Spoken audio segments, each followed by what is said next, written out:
Everybody loves to dance, yes? Not everybody. But this is EBI's Let's Dance. Okay then. Let's Dance with our own Herbert Stauber entertaining you on Saturday the 19th of July from 7:30 p.m. till late in the Croatian Hall. There's also a raffle and a coin game.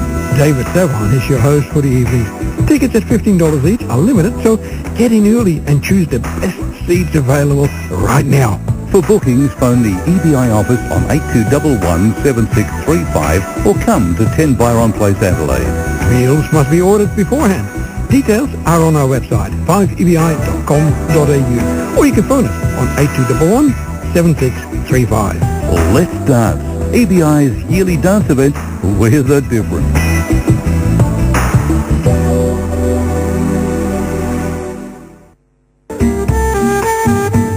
Take 3 world music CDs. Choose 2 tracks of each, add information about each artist, mix well, and there you have it. Planet Sounds. Use the recipe Tuesday afternoons between 2:30 and 3, but change the ingredients every week. Planet Sounds on 5EBI 103.1 FM. Now, that's where you hear a world of difference. Folk music reflects the culture of a country or a period in time, or it may highlight the issues of the day. Folk Till Midnight on Wednesday nights from 10:30 brings all of that. We play the latest releases, golden oldies, and anything in between. We present programs on a theme or an issue. Just tune in to Folk Till Midnight on EBI 103.1 FM, Wednesday nights from 10:30, because that's where you hear a world of difference. 5 EBI 103.1 FM. Memories of yesterday. Information for today. Inspiration for tomorrow.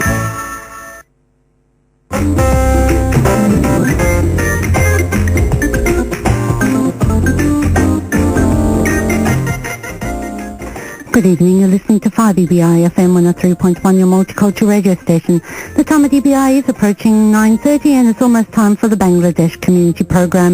To all the Bangladesh community, Shuvo Shonda, I hope you sit back and enjoy this afternoon or this evening's program on 5EBI FM.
সন্ধ্যা প্রিয় radio Bangla এডিলেটের প্রিয় শ্রোতাবৃন্দ, বুধবারে নিয়মিত সাপ্তাহিক আয়োজনটিতে স্বাগত জানাচ্ছি।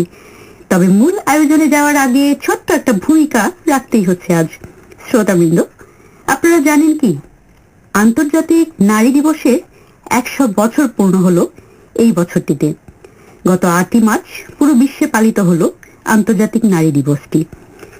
এই 100 বছরে কতটুকুই বা অর্জন, বাস্তবতা কি বলে এই দিবসের তাৎপর্য বা সুফল কি আদৌ তৃতীয় বিশ্বের দরিদ্র বা কুসংস্কারচ্ছন্ন সমাজে রাখতে পেরেছে কোনো প্রভাব? শ্রোতা, ভাই, বোন, বন্ধুগণ, আজকের আসরটি মূলত নারী দিবসকে কেন্দ্র করে আমার সাথে আজ অতিথি আছেন, তাদের সাথে পরিচয় করিয়ে দেব এক্ষুনি। তার আগে ছোট্ট করে বলে দিই, আপনারা কেউ যেন আবার ভেবে না বসেন নারী বিষয়ে কোনো জটিল কথাবার্তা বা আলোচনা নিয়ে আমরা আজ পুরো সময় কাটিয়ে দিব। আসলে আমরা আজ শুধু কথা বলবো আমাদের সময়, মানে আমাদের ছেলেবেলা বা মেয়েবেলা যাই বলুন তা নিয়ে। আমার কথা শুনিয়ে যারা অলরেডি বোর হয়ে গেছেন তাদের জন্য এবার নিয়ে আসছি আমাদের আজকের রেডিও বাংলা এডিটরের সম্মানিত দুজন অতিথিকে। তাদের পরিচয় আমরা তাদের মুখ থেকেই শুনবো। তার আগে বলে নিই, আমি ফিলিং এক্সাইটেড বিকজ এই প্রথমবারের মতো আমার দুপাশে দুজন, একজন ডাক্তার, একজন ঢাকা বিশ্ববিদ্যালয়ের শিক্ষক বসে আছেন। তাদের মাঝখানে আমার মতো নগণ্য একজন বসতে পারবে, এটা একটা বিশাল ব্যাপার। যাই হোক, আর কথা না বাড়াই, hello Nira, hello Manal, radio বাংলায় আপনাদেরকে সুস্বাগত। তো আমি কি একটু বিস্তারিত পরিচয় শ্রোতাদের সাথে শেয়ার করবো নীরা? হ্যাঁ নন্দী আপু, থ্যাংক ইউ। আপনি নিজেকে নগণ্য বললেন। নগণ্য মানুষটাই তো আমাদেরকে এখানে আনতে পেরেছে। যাই হোক আপু, আমার নাম সঞ্জিদা আক্তার নীরা। আমি অস্ট্রেলিয়ান লিডারশিপ অ্যাওয়ার্ডস নিয়ে ফ্লিন্ডার্স ইউনিভার্সিটিতে পিএইচডি করছি। আমি বাংলাদেশে ঢাকা ইউনিভার্সিটিতে উইমেন অ্যান্ড জেন্ডার স্টাডিজ বিভাগে শিক্ষকতা করছি আপু। আর সংসারে 2 ছেলে মেয়ের মা এবং এক স্বামীর স্ত্রী। যাই হোক, শুনে খুব ভালো লাগলো। মানাল, কি অবস্থা? শুভ সন্ধ্যা। ধন্যবাদ নদী আপুকে আমাদেরকে আজকে এই সুন্দর একটি অনুষ্ঠানে অংশগ্রহণ করার সুযোগ দিয়ে। আমার নাম মানাল মোহাম্মদ, আমি পেশায় একজন ডাক্তার।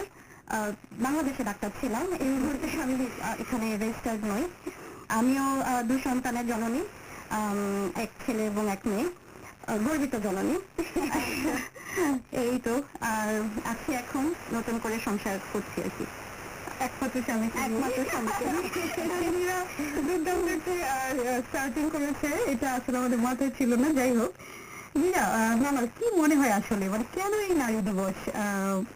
আজও কি আছে বাস্তবতা? মানে আমি তোমাদের মুখ থেকে একটু শুনতে চাই যে তোমাদের একান্ত অনুভূতি এই বিষয়ে। নদী আপু, এখানে ঢোকার আগেই আপনাকে একটুখানি যে বলছিলাম, আসলে আন্তর্জাতিক ভাবে নারী দিবসে অনেকে উদযাপনের জন্য অনেকে বেগুনি রঙের শাড়ি পরে থাকে। তো আমাকে আবার বেগুনি রংটা মানায় না, তবু সারা বছর অপেক্ষায় থাকি যে অন্তত একদিন বেগুনি রঙের শাড়ি পরতে পারবো। বাট আসলে সিরিয়াসলি আমি মনে করি এখনো নারী দিবসের প্রয়োজন আছে। তো আমার মনে হয় পরবর্তীতে সেই আলোচনাগুলো যখন আমরা করব তখন আরো বেশি বোঝা যাবে যে কেন প্রয়োজন আছে নারী দিবসের। এই মানাল, সত্য করে নারী দিবসের প্রয়োজনটা হয়েছে যুগ যুগ ধরে। নারীরা যেমন অনেক কিছু থেকে বঞ্চিত হয়ে এসেছিল, সে কারণেই হয়তো আজ নারী দিবস পালিত হচ্ছে। তাদের ওই অধিকারগুলোকে যেন আমরা প্রতিষ্ঠিত করতে পারি, সেই সংগ্রাম থেকে হয়তো থাকবে। তো আশা করছি যে এক সময় এটা থাকবে না, আমরা সম অধিকারে চলে যেতে পারবো। এটাই আমাদের আশা। হ্যাঁ, সেটাই আশা, হোপ ফর দ্য বেস্ট। তবে আমি এর সাথে ছোট্ট করে বোধহয় আন্তর্জাতিক নারী দিবস নিয়ে উইকিপিডিয়া কি বলছে, মানে সেখান থেকে একটু পড়ে আসি, বোধহয় আমাদের শ্রোতাদের সুবিধার জন্য। আমাদের এমন অনেক পুরুষ শ্রোতাই থাকতে পারেন যে যিনি নারী দিবস নিয়ে মহাবিরক্ত যে কেন এরা কি আবার। তো তাদের জন্য ছোট্ট করে আমি বিশ্বকোষ থেকে একটু পড়ছি। আন্তর্জাতিক নারী দিবস, আদি নাম আন্তর্জাতিক কর্মজীবী নারী দিবস, প্রতি বছর 8 মার্চ তারিখে পালিত হয়। সারা বিশ্বব্যাপী নারীরা একটি প্রধান উপলক্ষ হিসেবে এই দিবস উদযাপন করে থাকেন। বিশ্বের এক এক প্রান্তে নারী দিবস উদযাপনের প্রধান লক্ষ্য এক প্রকার হয়। কোথাও নারীর প্রতি সাধারণ সম্মান ও শ্রদ্ধা উদযাপনের মুখ্য বিষয় হয়, আবার কোথাও মহিলাদের আর্থিক, রাজনৈতিক ও সামাজিক প্রতিষ্ঠা বেশি গুরুত্ব পায়। এই দিবসটির উদযাপনের পিছনে রয়েছে নারী শ্রমিকের অধিকার আদায়ের সংগ্রামের ইতিহাস। 1857 খ্রিস্টাব্দে মজুরি বৈষম্য, কর্মঘণ্টা নির্দিষ্ট করা, তখন মেয়েরা 12 ঘন্টা কাজ করতো আমার জানা মতে, সেটিকে 8 ঘন্টায় নামিয়ে নিয়ে আসার জন্যই ছিল মূলত সেই সংগ্রাম। তারপরে সেই সব সংগ্রামের মধ্য দিয়ে 1910 খ্রিস্টাব্দে ডেনমার্কের কোপেনহেগেনে অনুষ্ঠিত হয় দ্বিতীয় আন্তর্জাতিক নারী সম্মেলন। 17টি দেশ থেকে 100 জন নারী প্রতিনিধি এতে যোগ দিয়েছিলেন। এই সম্মেলনে ক্লারা প্রতি বছর 8 মার্চকে আন্তর্জাতিক নারী দিবস হিসেবে পালন করার প্রস্তাব দেন। সিদ্ধান্ত হয় 1911 খ্রিস্টাব্দ থেকে নারীদের সম অধিকার দিবস হিসেবে দিনটি পালিত হবে। দিবসটি পালনে এগিয়ে আসে বিভিন্ন দেশের সমাজতন্ত্রীরা। 1914 খ্রিস্টাব্দ থেকে বেশ কয়েকটি দেশে 8 মার্চ পালিত হতে লাগলো। বাংলাদেশে 1971 খ্রিস্টাব্দে স্বাধীনতার লাভের পূর্ব থেকে এই দিবসটি পালিত হতে শুরু করে। অতঃপর 1975 সালের খ্রিস্টাব্দে 8 মার্চকে আন্তর্জাতিক স্বীকৃতি প্রদান করা হয়। দিবসটি পালনের জন্য বিভিন্ন রাষ্ট্রকে আহ্বান জানায় জাতিসংঘ। এই হচ্ছে মোটামুটি একটি ছোট্ট ইতিহাস নারী দিবসের। যদিও দেখা যাচ্ছে যে নারীর শ্রম অধিকারকেই মূলত গুরুত্ব দিয়ে নারী দিবসটি প্রচলন হয়েছিল, কিন্তু এখন আসলে বিশ্বে নারী দিবস পালনের মাধ্যমে অনেক রকম মেসেজ চলে আসছে, যেটা পজিটিভলি আমরা যদি নিতে চাই অবশ্যই পজিটিভ অনেক রকম থাকছে এবং নেগেটিভ অনেক কিছু উঠে আসছে। তা আমরা আলোচনা আরো করব। শ্রোতারা, আপনারা শুনছেন রেডিও বাংলা অ্যাডিলেড। আমরা আছি নারী দিবসকে উদযাপনের কিছু কথামালা নিয়ে। আরো কথা হবে, একটা গান শুনে একটু রিফ্রেশ হয়ে আসি। একটা গান হয়ে যাক।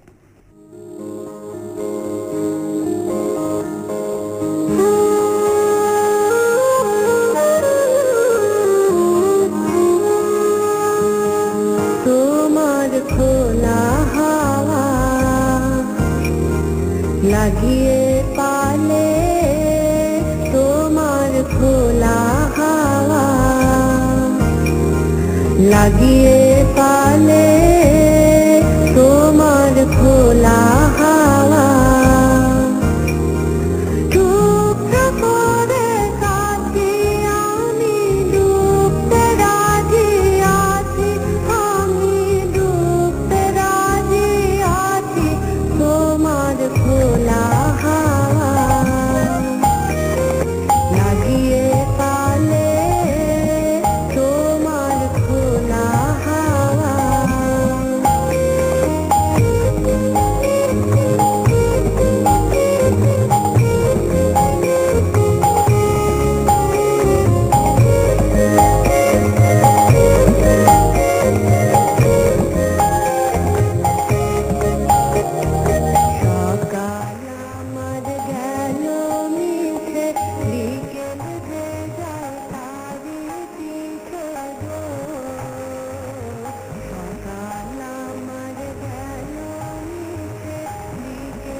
শ্রোতা বন্ধুরা, শুনছেন রেডিও বাংলা ডিলেট।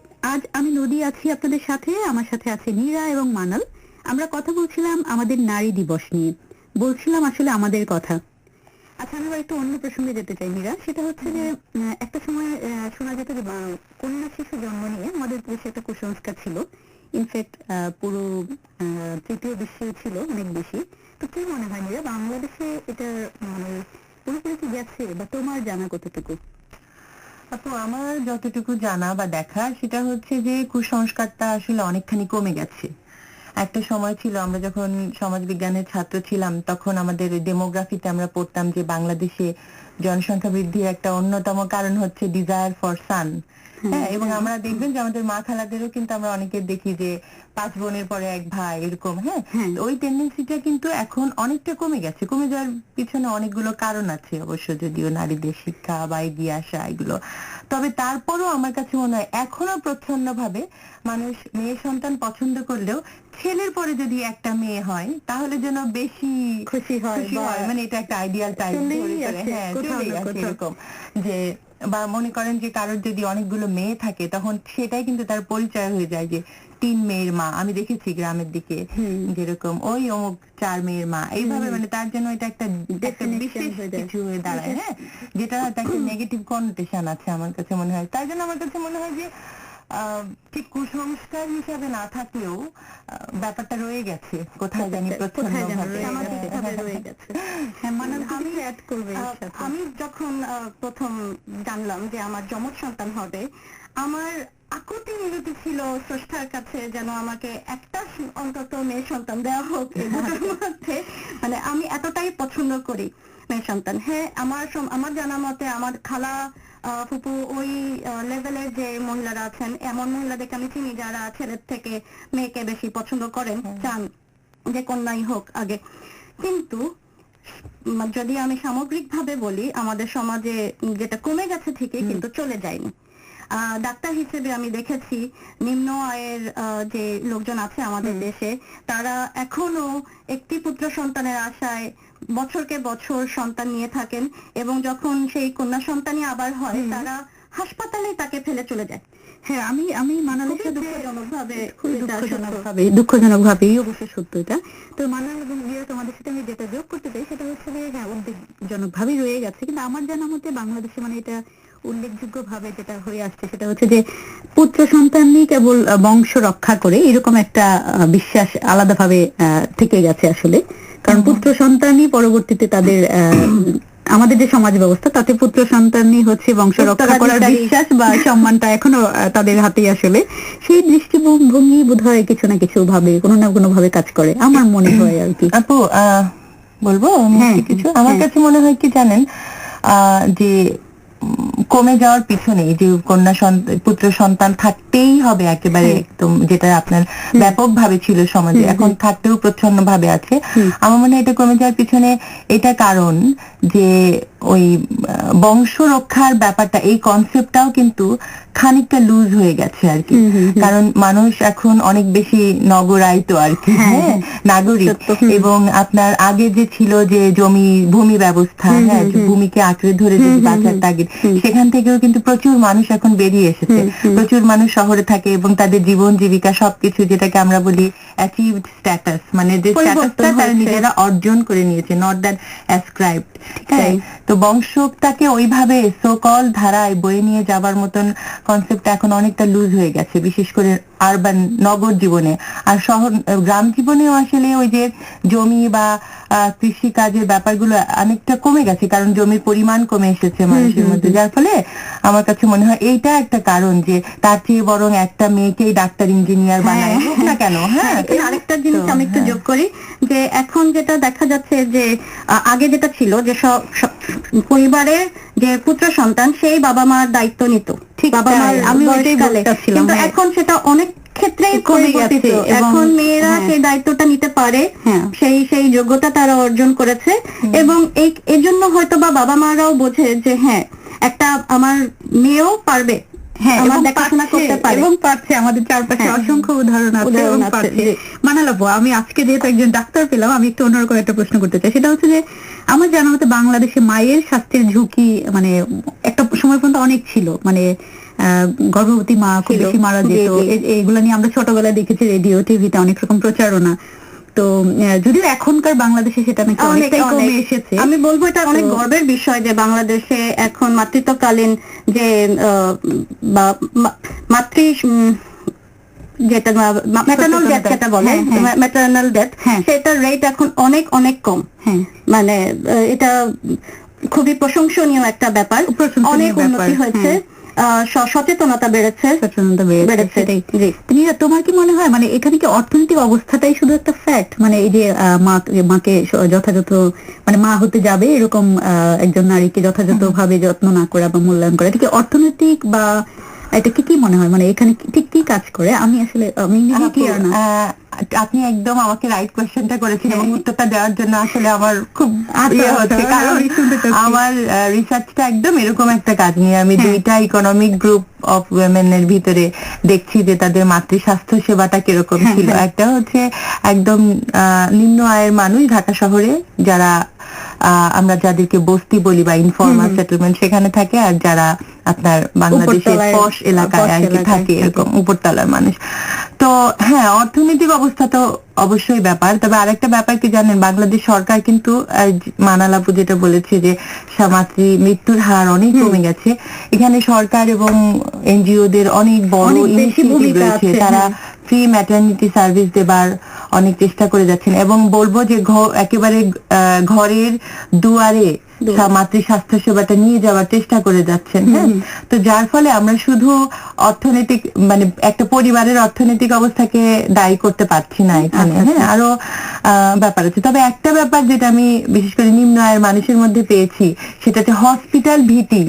অ্যাটলিস্ট এই যে মা সন্তান জন্ম দেবার ভিতরে ভীষণ ভাবে কাজ করে। যেরকম আমি পেয়েছি, এরকমই আমার গবেষণা কর্ম করার সময় আমি দেখেছি, মানে ফিল্ড ওয়ার্ক করার সময় একজন বলেছে, আপা হসপিটালে যাওয়ার কথা মনে হলে আমার কলিজা শুকায় যায়। তো হসপিটাল তার যেটাকে মেরি স্টোপস ক্লিনিক সোসাইটি আছে বাংলাদেশে, খুব নাম করা আর কি, যেটা আরবান প্রাইমারি হেলথ কেয়ার প্রজেক্টের দেখাশোনা করে। তো একদম ঘরের দুয়ারে ওদের। হ্যাঁ, কিন্তু সে তার কখনোই সেখানে যায়নি, দেখায়নি। তার প্রথম বাচ্চা মারা গেছে ওই অবস্ট্রাক্টেড লেবারের কারণে, দ্বিতীয় বাচ্চাটা ভালো হয়েছে যদিও, কিন্তু সে যাবে না। আমি তাকে কোয়েশ্চেন করেছিলাম, প্রথম বাচ্চা যদি মারা গেল তাহলে আপনি গেলেন না কেন? তো একই কথা, স্টেটমেন্ট সে যে আমাকে বলেছে। তো কেন এই ভীতিগুলো এসেছে? ভীতি হচ্ছে যে আসলে পুরুষ মানুষ এক্সপোজড হবে, এটা একটা ভয় আছে। তারপর ডাক্তাররা কি বলবে বুঝতে পারবে না, এটা একটা মানে একটা অচেনা ভয় আর কি। হ্যাঁ, মানে অনেক অচেনা একটা জায়গা কাজ করছে। তো একটা হয়তো কোনো কিছু এক্সপেরিয়েন্স হয়েছে তাদের, অথবা তার কোনো বন্ধু হয়েছে, রিলেটিভের হয়েছে, এরকম কোনো ঘটনা যেখানে তাদের ফিলিংসটাকে রেসপেক্ট করা হয়নি হয়তো যখন স্বাস্থ্যসেবা নিতে গিয়েছিল। হ্যাঁ, তো এইরকম কিছু কিছু বিষয় আছে যেগুলো হয়তো এখনো ঠিক মতো অ্যাড্রেস করা হয়নি, বা হয়তো চেষ্টা চলে যাচ্ছে। হয়তো আমি খুব আশাবাদী যে এতখানি যখন সরকার করতে পেরেছে, আপনি জানেন যে সহস্রাব্দ উন্নয়ন গোল, মিলেনিয়াম ডেভেলপমেন্ট গোল বলে বেশি পরিচিত। বাংলাদেশ হচ্ছে অল্প কয়েকটা দেশের একটা দেশ যে হচ্ছে এই মাতৃ মৃত্যু কমানোর যে টার্গেটটা ধরা হয়েছিল 2015, একদম অন ট্র্যাক আছে। এবং এটা খুব হাইলাইটেড হচ্ছে, মানে বলা হয় যে সাকসেস স্টোরি। অনেক দেশ এগিয়ে যাচ্ছে। জিজ্ঞেস করতে তোমরা কি করেছো, আমরাও করতে চাই। তো আসলে মানালাপু, আমি আরেকটা যেটা প্রশ্ন করতে চাই, ঠিক প্রশ্ন না, মানে সেদিনই পড়ছিলাম যে বাংলাদেশে নাকি ফরেনসিক বিভাগে নারী ডাক্তার পাওয়া যাচ্ছে না। মানে তার মানে কি কাজটাকে সে পারে না, নাকি বিষয়টি আসলে এই ব্যাপারে কি আমাদের কোনো চিন্তাই ছিল না? এই ব্যাপারে কি মানে বাজেটের সংস্থান নাকি সামাজিক বাধা? মানে সামাজিক বাধাটাই হয়তো বা সবচেয়ে বেশি। কারণ আমরা জানি যে ফরেনসিক সাবজেক্টটা পড়তে যে ধরনের পরিবেশের মধ্যে দিয়ে যেতে হবে একটা মেয়ে ডাক্তারকে, সেটা এখনো অনেক ক্ষেত্রেই কঠিন। আমি বলবো একটা ডাক্তার হিসেবে আমি যখন চিন্তা করি, এখনো আমাদের দেশে বেশিরভাগ নারী ডাক্তাররা গাইনি সাবজেক্টটাকে বেছে নেয়। কেন? তার সব যে রোগীগুলো হবে তার মহিলাই হবে। কিন্তু এটা পরিবর্তন হচ্ছে, এবং ফরেনসিকে আমাদেরই একজন ম্যাডাম ছিলেন, উনি মহিলা, অবশ্যই ফরেনসিক টিচার ছিলেন। তো আশা করি যদি এটা সার্বিকভাবে রাষ্ট্রীয়ভাবে সামাজিকভাবে যদি আমাদের উদ্যোগ হয় তাহলে অনেক মেয়েরাই হয়তো বা এগিয়ে যাবে, পার হয়ে আসবে এবং আমরা ফরেনসিক ডাক্তার পাবো। তো যাই হোক, মনে হয় একটু সমস্যা নিয়ে বেশি কথা বলে ফেলছি। শ্রোতাবৃন্দ, একটি গান শুনে একটু হালকা হয়ে আসি, একটি গান হয়ে যাক।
রেডিও বাংলা ডিলেট প্রচারিত হচ্ছে 103.1 FM আর আমাদের শুনছেন লাইভ।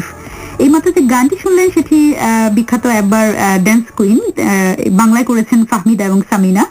তো গানটি আসলে আমি গানটি প্লে করার আগে বলতে চেয়েছিলাম যে আমাদের মেয়ে শ্রোতাদের স্পেশালি ডেডিকেট করতে চাই।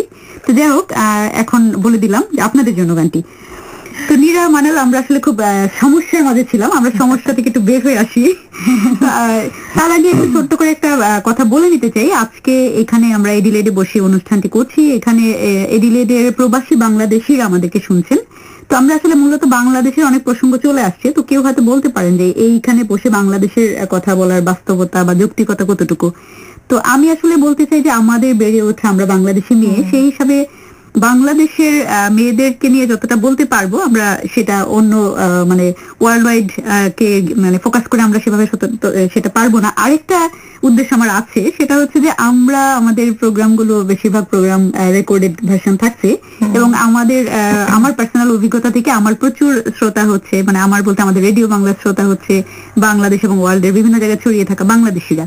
তো তারা আমাদেরকে বিভিন্ন সময় জানায়। তো আমাদের কথা থেকে যদি এতটুকু কিছু বের হয়ে আসে বাংলাদেশে কোনো একজন মেয়ে, কোনো একজন নীতি নির্ধারকের কানে যদি পৌঁছানো যায়, সেটাই হবে আমাদের আজকের অনুষ্ঠানের সার্থকতা। তো নীরা, আমি যেটা বলছিলাম যে একটু হালকা মুডে আসি, সেটা হচ্ছে আমাদের কৈশোর বা মেয়েবেলার কথা। আমি মনে করি যে সাধারণভাবে একটা মানে বাংলাদেশে একটা মেয়ে যেভাবে বেড়ে উঠে একটা ছেলের শৈশব থেকে বোধহয় একটু আলাদা, মানে কি মনে হয় মানাল? যথেষ্টই আলাদা। আমি তো বলবো যে যথেষ্ট আলাদা। তার কারণ সেই আবারও একই কথায় চলে যেতে হয় যে সামাজিকতা, মন মানসিকতা, নিরাপত্তা একটা বড় মনে হয় বাধা আমাদের বেড়ে ওঠার সময়, যে একটা ছেলেকে যে এরকম ছাড় দেয়া যায়, বাবা মা একটা মেয়েকে সেই নিরাপত্তার কথা চিন্তা করে সেই পরিমাণ ছাড় দিতে পারে না, চাইলেও হয়তো পারে না। নীরা, তুমি কি একমত? আমি তো অবশ্যই একমত। আর বিশেষ করে এখন জিনিসটা যেন বেশি উপলব্ধি করি, কারণ যেহেতু অস্ট্রেলিয়া থাকছি, বিকেলের দিকে আমার 2 বাচ্চা আর আমার হাজবেন্ড 3টা সাইকেল নিয়ে বের হয়, আর আমাকে তাদের পিছনে আস্তে আস্তে হাঁটতে হাঁটতে যেতে হয়, কারণ আমার সাইকেল চালানো ছোটবেলায় শেখা হয়নি। তো এটা, তারপরে ওরা সুইমিং এ যায়, হ্যাঁ, আমি বসে থাকি আসলে সুইমিং পুলের ধারে অথবা বিচের ওখানে, কারণ আমি সাঁতারও পারি না। আমিও পারি। তো আমার এগুলো, আমার 2 ভাই শিখেছে সাঁতার, আমার শেখা হয়নি। সাইকেল চালানোটাও শেখা হয়নি, ওই একই কারণ যে আসলে বাবা মা ভয় পেতেন। এই ভয়টা যত না আমি মনে করি যে শারীরিক নিরাপত্তা, তার চেয়ে যেন কোথায় একটা মানসিক বা সামাজিক নিরাপত্তা ছিল। তা আফসোসটা এখন অনেক বেশি লাগে যে আহারে কেন তখন আমি সাইকেল চালানো শিখি নাই। তখন তো অবশ্য হয়তো ভাবিনি যে এত দূর আসতে পারবো, সেটা হয়তো একটা কারণ ছিল। শৈশবের সাথে এখন হয়তো একটু ইনকনসিস্টেন্সি হয়ে গেছে, এরকম হতে পারে আর কি। ডেফিনেটলি আলাদা। নদী আপু, আপনার থেকে কিছুটা প্রিভিলেজ, আমি সাইকেল চালাতে পেরেছি, গাড়িও কিছুটা চালাতে পেরেছি, কিন্তু ওই সাঁতারটা শেখা হয়নি, যেটা আমার ভাই করতে পেরেছে। খুব খারাপ করেছে মানাল, এখনো সময় আছে সাঁতারটা শিখে নিও জীবনের প্রয়োজনে। আর মেয়ের জন্য তো আমাকে একটা ভূমিকা পালন করতে হবে, মেয়ের জন্য। ঠিক তাই। আমি এবারে একটা খুব অন্যরকম উদাহরণ দিব, সেটা হচ্ছে যে জানি অনেকে আপত্তি করবে এরকম একটা কথা শুনে, তারপরে বলি। সেটা হচ্ছে যে অনেক বাড়িতে দেখা যায় বাংলাদেশে, মানে আমরা ছোটবেলায় দেখেছি যে কিছু ভাই বোন একসাথে বড় হওয়ার সময় যে ভাইদের জন্য সবসময় মাছের সবচেয়ে বেস্ট মানে পার্টটা, যেমন মাছের মাথাটা ভাইয়ের জন্য উঠিয়ে রাখা হতো, বোনকে না। তো নিঃসন্দেহে আমি যখন আমার ভাইকে এরকম দেখবো আমি খুশি হব, সেটা ঠিক আছে, বাট মানে আমি বলতে চাচ্ছি যে এই যে মানসিকতাটা যে ভাইয়ের বেশি খেতে হবে, বোনের একটু কম খেলেও হবে, বা কি মনে হয় নীরা, এটা কি কাজ করতে? একই কথা। আমার মনে আছে যে আমি একদিন ক্লাসে পড়ানোর সময় আমার এক ছাত্র এরকমই হালকা কথাবার্তা আমরা বলছিলাম যে কাকে কিভাবে বেড়ে উঠেছে। তো এরকমই যেটাকে আমরা বলি discriminated food allocation within family, এরকম একটা টার্ম ইউজ করি। তো সেখানে আমার এক ছাত্র আর কি, সে বলছে কি, ম্যাডাম বাড়িতে তো সবসময় আপুই বেশি বেশি খাবার পায়, হ্যাঁ, মা বলে যে ও শ্বশুর বাড়ি চলে যাবে, ওকে বেশি করে খাওয়ায়। তো এই কনসেপ্টটাতে আসলে আমার আপত্তি।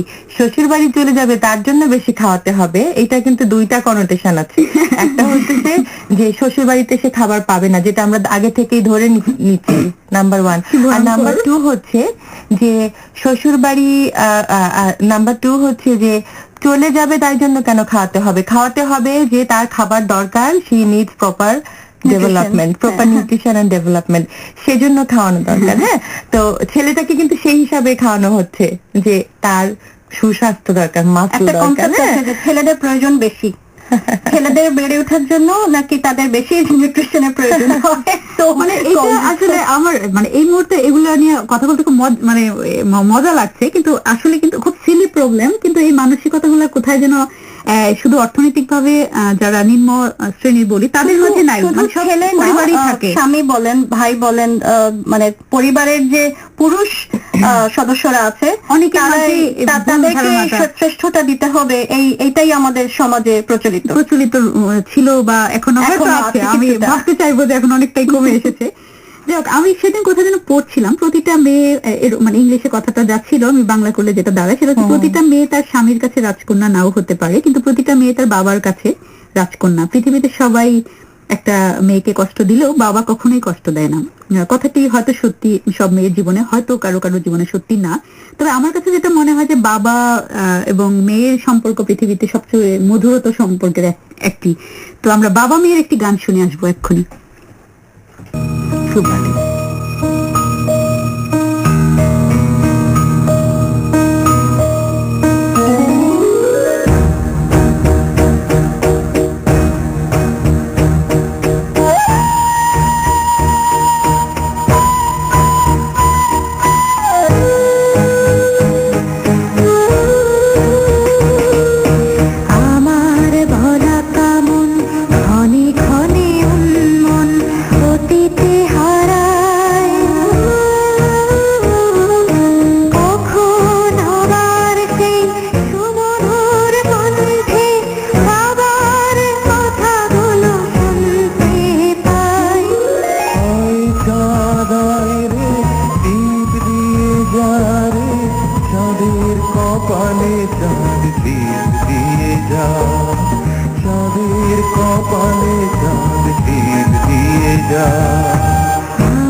গানটি শুনলাম আমরা সৈয়দ আব্দুল হাদির মেয়ে তনিমা হাদির কণ্ঠে।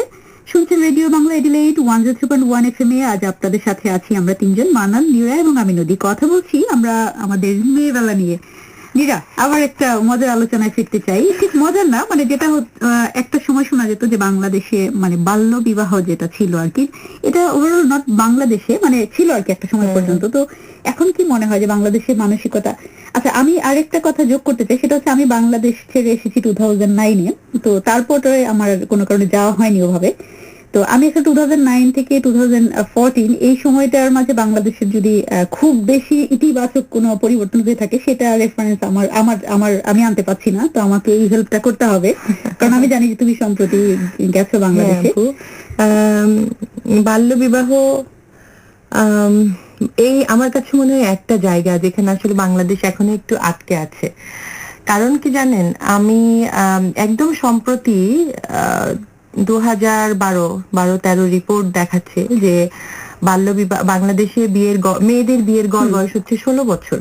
আচ্ছা, যেখানে আপনার অ্যাডাল্টহুড ধরা হয় 18 বছর থেকে, এবং আইনগতভাবে 18 বছরের নিচে কিন্তু বিয়ে করলে তার পানিশমেন্ট হবে, এরকমও একটা আইন আমাদের দেশে আছে। কিন্তু এখনো বাংলাদেশে মেয়েদের বিয়ের গড় বয়স 16 বছর, যেখানে আমরা মাতৃস্বাস্থ্যর মাতৃমৃত্যুর হার কমিয়ে এনেছি, শিক্ষা বাড়িয়ে দিয়েছি, সবকিছু ঠিক আছে, কিন্তু এখানে আমরা কোথাও যেন একটা মানে থেমে আছে মনে হচ্ছে ব্যাপারটা, এবং যেভাবে আগাচ্ছে তো খুবই ধীর গতি। হ্যাঁ, তো আসলে মানালাপু আপনি হয়তো বলতে পারবেন কোনো কারণ আছে কিনা এর পিছনে। আমার এই মুহূর্তে মানে আমরা বিষয়টা কিরকম হতে পারে, আমার তোমার কথা শুনতে শুনতে মনে হচ্ছিল যে আমরা যখন যেমন আমি মাস্টার্স পরীক্ষা মানে যেদিন শেষ হলো তার অল্প কিছুদিন পরে বিয়ে করলাম। তো আমার নানু খুব মানে আমি বলবো খুব আধুনিক মহিলা। তারপর নানু বলছিল যে এই তোর মেয়ে মাস্টার্স করে ফেলছে, এখনো বিয়ে দিস না, এরপরে তো বিয়ে হবে না, ভালো বিয়ে হবে না, মানে বয়স হয়ে যাওয়ার বিষয়টা। আমার জন্য তো পাত্র দেখা শুরু হয়েছে এইচএসসি পর থেকে,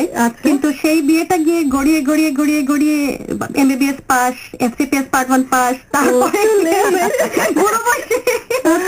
বুড়ো বয়সে একদিক থেকে আমি বলবো বাল্য বিবাহই ভালো ছিল।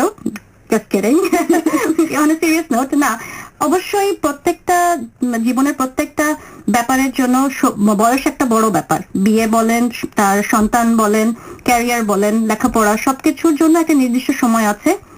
হ্যাঁ, 16 বছর যদি বয়স হয়ে থাকে এটা অবশ্যই এখনো একটা নেতিবাচক দিক এবং আতঙ্কের একটা উদ্বেগজনক এটা ব্যাপার। এটা অবশ্যই 18তে নিয়ে যেতে হবে আমাদেরকে। এর জন্য আমাদের যা যা করা দরকার সেই সচেতনতা বাড়ানো, এটা নিশ্চয়ই আমরা আশা করছি যে বিদেশে হচ্ছে। মানালাপ আমি ছোট্ট করে একটু অ্যাড করতে চাই, সেটা হচ্ছে যে আমাদের মানসিকতা যতই পরিবর্তন হোক, যতদিন না আমাদের যারা পাত্র তাদের মানসিকতা চেঞ্জ হচ্ছে। কারণ আমি দেখেছি যে মাস্টার্স করা একজন খুবই মানে ওই অর্থে ভালো পাত্র মানেই হচ্ছে যে দেখে শুনে একটা ইন্টারমিডিয়েট পাস, মানে বিশেষ করে আমি একটু যোগ করি নদী আপু, যারা আমাদের সমাজে ভালো পাত্র বলে ক্যাটেগরাইজ, যেরকম ধরেন ইঞ্জিনিয়ার, তারপর আর্মি পার্সন, এরা কিন্তু সেই সুইট 16 এর মেয়েকে বেশি পছন্দ করে। যার ফলে দেখবেন আমরা যারা এমএ পাস করে টরে বিয়ে করেছি আমাদের ভাগ্যে আর ওগুলোতে জোটে না। আমাদের ওই মানে একটু যাদেরকে সেকেন্ড ক্লাসে ধরা হয়, যেরকম এনজিও বা বেসরকারি চাকরি টাকরি করে, কোনো বন্ধু বান্ধব জুটে গেলে তো আমরা সেটাই আর কি। তো এই একটা ব্যাপার আছে যে আসলে কালচারাল নোশন, দৃষ্টিভঙ্গি, এবং মায়েরাও চিন্তা করে যে, আমার মনে আছে আমাকে একজন বলেছিল যে চেহারায় একটা যে ঢলো ঢলো ভাব, সেটা 16 থেকে 18 বা 14 থেকে 18 এই সময়টা থাকে, এবং হ্যাঁ এটাই হচ্ছে নাকি ভালো সময়। খুবই ভয়ঙ্কর কথা। যাই হোক, আমরা বাল্য বিবাহের ইয়ে থেকে এখনো মুক্ত হতে পারিনি বাংলাদেশ, এটা যতটা না আতঙ্কের খবর। আমি ছোট্ট একটা ভালো খবরও দিতে চাই, সেটা হচ্ছে যে এই মুহূর্তে মানে শেয়ার করতে যাচ্ছি তোমাদের সাথে, হচ্ছে বাংলাদেশে এসিড সন্ত্রাস দমনে উল্লেখযোগ্য মানে উল্লেখ করার মতো সাফল্য দেখিয়েছে। বিশ্বের অনেক দেশ এই বিষয়ে বাংলাদেশকে নাকি রোল মডেল হিসেবে ধরছে। একটা সময় যেরকম শোনা যেত অনেক বেশি এসিড ছোড়াছুড়ির মতো বিষয় আদি ঘটছিল বাংলাদেশে খুবই মানে আতঙ্কজনক ভাবে, সেটা অনেক কমে এসেছে। তো এটা খুব ভালো একটা, নিঃসন্দেহে আমরা এটাকে এটা তো আইনগতভাবে অনেকটা কমিয়ে এনেছে দেশের যে আইন আছে। এছাড়াও যারা অলরেডি ভিকটিম ছিল তাদেরকেও আমি জানি যে অ্যাসিড সার্ভাইভাল ফাউন্ডেশন বলে একটা সংগঠন আছে, এবং তাদের অনেক বলার মতো, তাদের অনেক বড় বলার মতো তাদের সাফল্য সেই আর কি। তো একটু মজার কথা বলি, সেটা হচ্ছে যে একটা সময় আমাদের মানে পুরুষ যখন প্রেমিক তখন তো সে দেবতার মতো প্রেমিক, মানে সব দিয়ে দেয় নিজের প্রেম বুঝাতে। আজকাল দেখা যায় সিনেমায় বুক থেকে থাবা দিয়ে হৃৎপিণ্ড বের করে নিয়ে আসে, তাই দেখে আমাদের নারী অসহায়ের মতো কাঁদে আর নিজেকে অভিশাপ দেয়। এই হলো আজকের সিনেমা, মানে সিনেমার নাম বলছি না, সবাই বুঝে যাবেন। আর অতীতের শাবানা, সে কিন্তু লম্বা ইতিহাস, 3 ঘন্টার সিনেমার 3.25 ঘন্টা স্বামীর পদতলে এবং কান্নাকাটি। তবে যাই হোক, একটা রোমান্টিক গান শুনবো এই মুহূর্তে।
বন্ধুরা, শুনছেন রেডিও বাংলা এডিলেট 103.1 FM আর আমাদের শুনছেন সরাসরি নীরা মানাল। আমি আরো একটা প্রসঙ্গ নিয়ে আসি, সেটা হচ্ছে আমাদের শৈশব কৈশোর। মানে এই প্রসঙ্গে আমি আমার নিজের কথা একটু অ্যাড করে নিতে চাই। না, আমি নিজেকে খুব ভাগ্যবতী একজন মনে করি, কারণ আমার পরিবার আমাকে ভীষণ ভালোবাসাময় আনন্দময় একটা শৈশব দিয়েছে। নিজেকে সবসময় আমি মেয়ে এরকম ভাবে ভেবে গুটিয়ে রাখিনি বা রাখতে শিখিনি। যখন যা করতে চেয়েছি করতে পেরেছি। শুধু কোনো সময় নিজেকে সাবধান করতে বা সামাজিকতা কোনটা মেনে নিবে কোনটা মেনে নিবে না সেটা শুধু মাথায় থাকতো। তো আমি কিন্তু 100 ভাগ গ্রামে বেড়ে ওঠা একটা মেয়ে। তারপর আমার দৃষ্টিভঙ্গি আমাকে দেওয়া হয়েছে প্রকৃতির মতো বিশাল ও উদার ভাবে। আমি আমার পরিবারের কাছে অনেক ঋণী। এটা বলতে পারলে আরো ভালো লাগতো যে আমি বাংলাদেশের হাজার হাজার গ্রামে বেড়ে ওঠা মেয়েকে প্রতিনিধিত্ব করি, কিন্তু আমি জানি আমি সেটা করি না। তো নীরা, তোমার বেড়ে ওঠা বা মানালে বেড়ে ওঠার পজিটিভ দিকগুলো শুনতে চাচ্ছি। আপু, আমি একেবারে গ্রামে না, খানিকটা আধা শহর, এরকম গ্রামের কোনা একটা ছোট্ট শহর, এরকম একটা জায়গায় বেড়ে উঠেছি, যশোরের একটু উপকণ্ঠে আর কি। তো আমার বেড়ে ওঠাটাও ওরকম খুব যে আপনার মতন খুব খোলামেলা মানে উন্মুক্ত প্রান্তরে বড় হতে পেরেছি তা নয়, কারণ ওই যে বললাম যে সেরকম উন্মুক্ত প্রান্তর ছিল না আশেপাশে। বাট একটা জিনিস আমি সবসময় দেখেছি যে আমরা দুই ভাই আর আমি, তো পরিবারে যখন কোনো সিদ্ধান্ত নেওয়া হতো, ইভেন মনে করেন যে বাসায় কাউকে দাওয়াত করা হয়েছে, তখন আমার আব্বা টেবিলে আমরা 5 জন বসতাম, আমরা 3 ভাই বোন, তখন আমরা ছোট ছোট, তারপরে সবার কাছ থেকে মতামত নিতেন যে মেনু কি হবে। এটা একটা ছোট জিনিস, হ্যাঁ, কিন্তু এই যে এর মধ্যে দিয়ে নিজেদেরকে আমারও একটা ভ্যালু আছে, হ্যাঁ, এটা কিন্তু আমরা বুঝতে পেরেছি তখন থেকে। তারপরে আমার একটা জিনিস খুব মনে পড়ে যে আমাদের বাড়িতে ওই যে বাড়ি ঘর পুরনো স্টাইল ভেঙে একটু নতুন করে করতে চাচ্ছিলেন আমার আব্বা। তখন আমরা বলতাম ডিসটেম্পার কালার, মানে সাদার বাইরে অন্য কোনো রং করবে ঘরের ভিতরের দেয়ালে। তখন আমাদেরকে ওই পাশে একটা শহর ছিল, এই কলেজ ছিল, সেই যশোর সিটি কলেজ, সেখানে নিয়ে গেলেন আমাদের 3 ভাই বোনকে আর মাকে কালার গুলো চুজ করার জন্য। ওখানে অনেকগুলো এক এক রুমে এক এক রকম কালার করা ছিল, কালার চুজ করার জন্য। তো সেটা আমার ভাইয়ের সাথে আমার বয়সের ডিফারেন্স হচ্ছে 5 বছর। তো আই ফেল্ট অনার্ড, হ্যাঁ, যে আমাকে ওইখানে আমার একটা মতামত আছে। এটা আমি খুব এনজয় করেছিলাম, এবং এনজয় করেছিলাম বলেই আজ এই প্রায় 30 বছর পরেও আমার জিনিসটা আমার মাথার মধ্যে আছে, হ্যাঁ, যে কিভাবে আমাদেরকে আসলে যে তুমি নিজে তোমার একটা মতামত আছে এটাকে তৈরি করে দেয়া। মার সাথে দুপুরবেলা বসে বসে এই যে গাহি সাম্যের গায়ে কবিতা এগুলো বা অন্যান্য এগুলো, মা আমাকে কাজী নজরুল, রবীন্দ্রনাথ সেই ক্লাস 7-8 থেকে বসে বসে পড়েছি মার সাথে। তো এই তো তুমি বুঝে গেলাম যে আমি হচ্ছে সে ভাগ্যবতীদের একজন। বাংলাদেশের মতো একটা পরিবারে জন্ম নিয়েও তুমি অনেক মানে কি বলবো পজিটিভ একটা পরিবারের আবহাওয়া পেয়েছো। আমার বেড়ে ওঠাটা একদমই শহর ভিত্তিক, বিদেশ এবং শহর বলতে হবে। কিন্তু আমি কিছু শৃঙ্খল মানে ভাঙতে পারিনি, আমাকে রাখা হয়েছিল। কিন্তু পক্ষান্তরে আমার জীবনের অনেক বড় বড় সিদ্ধান্ত নেবার স্বাধীনতা আমাকে দেওয়া হয়েছিল। সেজন্য আমি ছোট ছোট জিনিসগুলো নিয়ে কখনোই দুঃখ পেতাম না। যে আমাকে বান্ধবীদের সাথে বাইরে যেতে দেওয়া হচ্ছে না, এটা নিয়ে আমার কোনো দুঃখ আক্ষেপ কিছু ছিল না। কারণ হচ্ছে যে আমি জানতাম আমার এই স্বাধীনতাটুকু আছে, আমি আমার জীবন সঙ্গী বেছে নিতে পারবো। এটা আমাকে অনেক ছোটবেলা থেকে, মানে যখন বোঝার বয়স হয়েছে তখন থেকে আমাকে এই স্বাধীনতা বুঝিয়ে দেওয়া হয়েছে যে হ্যাঁ তুমি পারবে। আমার কাছে মনে হতো এটা অনেক বড় একটা সিদ্ধান্ত, যেটা বেশিরভাগ মেয়েরই থাকে না আমাদের সমাজে, এখন পর্যন্ত নেই। আমাকে যখন এই স্বাধীনতাটুকু দেওয়া হচ্ছে, আমি বাকি আর কিছু চাই না, নিঃসন্দেহে এটা বলার মতো একটা কিছু। আসলে পরিবারগুলোতে এই যে মানে ভাই বোনের মাঝে যত কিছু থাকুক, মানে নীরা যেটা বললো যে সিদ্ধান্ত নেওয়ার সময় যে তোমার একটা পার্ট ছিল, এটা সব পরিবার কিন্তু সমানভাবে দিতে পারে না। তো আমি এই প্রসঙ্গে জাস্ট ছোট্ট করে যোগ করতে চাই, এটার জন্য কিন্তু আমাদের বাংলাদেশের শিক্ষা ব্যবস্থা একটা দায়ী। মানে তুমি দেখো জাতীয় যে উৎসবগুলো হয়, সেই উৎসবে কিন্তু আমাদের সব শিক্ষা প্রতিষ্ঠানের ছেলেমেয়েরা যোগ দিতে পারে না। 1 বৈশাখ বলো বা মূল যে জিনিসগুলো, মানে মেয়ে এবং ছেলে যে আলাদা, তাদেরকে যে আলাদা করে দেখতে হবে, এরকম একটা দৃষ্টিভঙ্গির কি বলবো এটাকে প্র্যাকটিস বাংলাদেশে রয়েই গেছে। তা আমি যে কোনো জটিলতর বিশ্লেষণে যাব না, অনেক একদিন হয়তো আরো আরো আরো অনেক ভালো কিছু হবে। যেমন আমাদের ছেলে মেয়েরা নিশ্চয়ই আমাদের এইসব নিয়ে এইভাবে কথা বলবে না, আমরা এখনো বলতে পারছি, চিন্তাই করবে না। ঠিক তাই। ছোট্ট একটা গান শুনে আসি। হ্যাঁ, একটা গান শুনে আসি।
প্রসঙ্গ চলে এসেছে, সবগুলো নিয়ে কথা বলতে পারলে খুব ভালো লাগতো। আমি জানি না আমাদের শ্রোতারা কতটা এনজয় করছে বা এনজয়েড হচ্ছে, হোয়াট এভার, আমরা সেটা পরে জানতে পারবো।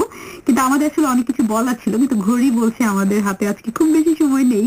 যেমন আমি একান্ত মেয়েদের কিছু সমস্যা নিয়ে আনতে চেয়েছিলাম, তো আমি এই মুহূর্তে ডিসিশন নিলাম যে না, এইগুলো এখন যদি আমি নিয়ে আসি শেষ করতে পারবো না।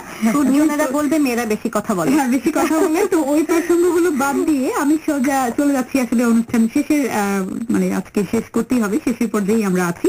তো শেষ মুহূর্তে নীরা, আমি যেটা জানতে চাচ্ছি যে কি মনে হয় তোমার, সবকিছু মিলে ওভারঅল যদি আমরা ছোট্ট করে বলতে চাই, আজকের বাংলাদেশের অর্জন বা আজকের বাংলাদেশের মেয়েরা, সবকিছু মিলে কি ধরে নিব যে পজিটিভ একটা বাংলাদেশ আমাদের সামনে আছে? হ্যাঁ আপু, আমি অবশ্যই বলবো বাংলাদেশ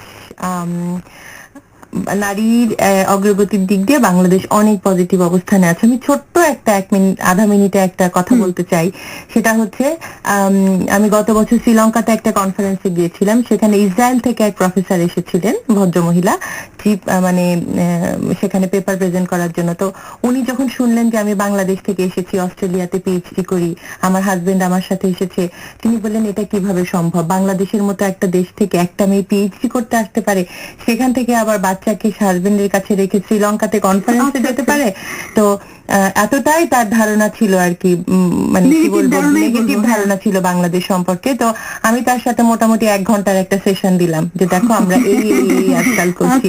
তা আমি মনে করি যে আপু, আমরা কোথায় যাইনি, আমরা 7টা পর্বত চূড়ায় উঠে পড়তে পারছি। হ্যাঁ, ভালো কথা মনে করেছো। ছোট্ট করে আমি সাফল্যের কয়েকজনের নাম বলতে চাই। সেটা হচ্ছে যে আমি সবই বলতে চেয়েছিলাম নিশাতের কথা, বলতে চেয়েছিলাম ওয়াসিয়া নাজরিনের কথা, এবং 2 দিন আগে পড়ছিলাম লুলু ফেরদৌস নামের একজন মঙ্গল গ্রহে চলে যাবে। তোমরা কি জানো? বাংলাদেশের নারী সাফল্য কিন্তু কম নয়। তো আমরা আসলে এই কবিতাটা পড়ে শেষ করি আজকের মতো। নীরা, তুমি যেটা বলছিলে যে খালাম্মা তোমাকে ছোটবেলায় শিখিয়েছিল, আজকে বড়বেলায় আসলে পড়ি আমরা। কাজী নজরুল ইসলামের নারী কবিতাটা দিয়ে শেষ করবো আমরা একসাথে পড়বো। তুমি এখান থেকে পড়ো। সাম্যের গান গাই, আমার চোখে পুরুষ রমণী কোনো ভেদাভেদ নাই, বিশ্বে যা কিছু মহান সৃষ্টি চিরকল্যাণকর। অর্ধেক তার করিয়াছে নারী, অর্ধেক তার নর, বিশ্বে যা কিছু এলো পাপ তাপ বেদনা অশ্রু বাড়ি, অর্ধেক তার আনিয়াছে নর, অর্ধেক তার নারী। সেদিন সুদূর নয় যেদিন ধরণী পুরুষের সাথে গাহিবে নারীরও জয়। শ্রোতা বন্ধুরা, আজকে শেষ করতে হচ্ছে, বিশ্বের প্রতিটা মেয়ে তার চারপাশে থাকা সব মানুষ এবং সম্পর্ককে পাক অনেক অনেক কাঙ্ক্ষিত এবং সুন্দর। ভালো থাকুন সবাই। বাংলাদেশের একটি গান দিয়ে অবশ্যই শেষ করব। তো আমি আসলে মূলত মেয়েদের রোমান্টিক সময়টাই আমাকে বেশি টানে। তো একটি মানে সবকিছুর পরে আমি মনে করি যে আমাদের একটি অন্যরকম জগৎ আছে, যেটা যে জগৎটা দিয়ে আমরা অনেক অনেক অনেক বেশি ঐশ্বর্যময়। তো সেই জগৎটাকে আমাদের শুধু আবিষ্কৃত করতে হবে। তো মেয়েরা শুধু নিজেদেরকে মেয়ে মনে করেই গুটিয়ে রাখবে, সেই দিন হয়তো আর নেই। তো আমাদের ছেলে শ্রোতাদের বলছি, আপনারা যদি আজকের অনুষ্ঠানের কোনো ফিডব্যাক দিতে চান আপনারা দিতে পারেন, এবং আমরা চাই পরবর্তী কোনো একটি অনুষ্ঠান করব শুধুই ছেলেদের নিয়ে। আমি জানি আপনাদের কত রকম সমস্যা আছে, শুধু ছেলেদের সমস্যা, মন খারাপ করার দরকার নাই আপনাদের। তো আমরা সেই অনুষ্ঠান নিয়ে আসবো। তো আজকের মতো শুভরাত্রি। শুভরাত্রি।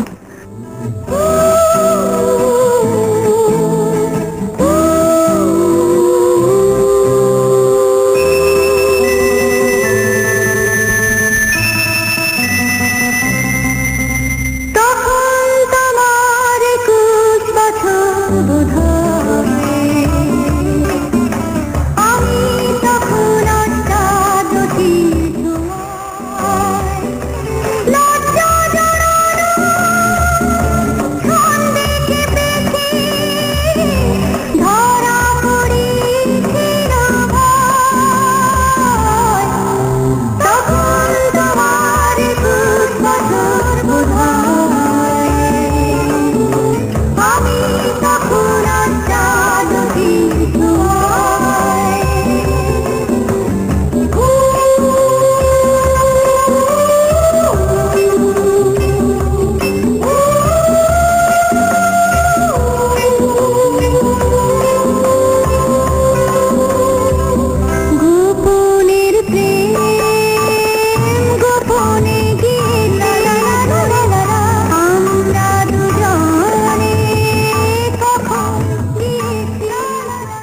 Ethnic programs on 5 EVI 103.1 FM are subsidized by the Commonwealth Government through the Community Broadcasting Foundation.